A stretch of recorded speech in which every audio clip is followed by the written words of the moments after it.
தையிட்டி திஸ்ஸ விகாரையின் விகாராதிபதியின் தோட்டை நந்தாராம தேரரை யாழ் மாவட்ட செயலர் எம் பிரதீபன் இன்றைய தினம் வெள்ளிக்கிழமை தையிட்டி விகாரையில் நேரில் சந்தித்து கலந்துரையாடினர். கடந்த 31ஆம் திகதி தையிட்டி விகாரைக்காக காணிகளை இழந்தவர்களை மாவட்ட செயலகத்தில் சந்தித்து கலந்துரையாடியதன் தொடர்ச்சியாக தையிட்டி விகாராதிபதியை இன்றைய தினம் சந்தித்ததாக மாவட்ட செயலர் தெரிவித்தார்.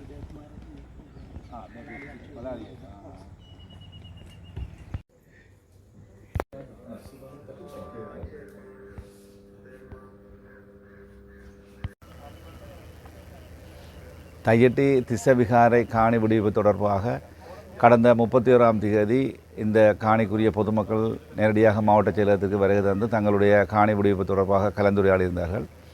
ஆகவே அங்கே கலந்துரையாடப்பட்ட விடயங்கள் தொடர்பாக இந்த திஸ்ஸ விகாரைக்கு பொறுப்பாக இருக்கின்ற சுவாமி அவர்களுடன் வந்து கலந்துரையாடி இந்த காணி விடுவிப்பு தொடர்பாக அந்த மக்களுடைய கோரிக்கையினை நான் அவர்களுக்கு தெரிவித்திருக்கின்றேன்.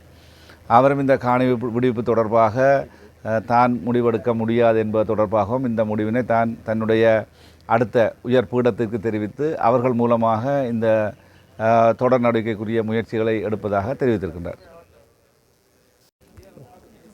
යාපනයේ දිසාපතිතුමා ඇවිල්ලා කතා කිරීම බොහොම සතුට ප්‍රකාශ කරනවා. ඒ නිසා යම් ගැටලු නිරාකරණය කර ගැනීම සඳහා අවශ්‍ය කරන පසුබිම සකස් කර ගන්නට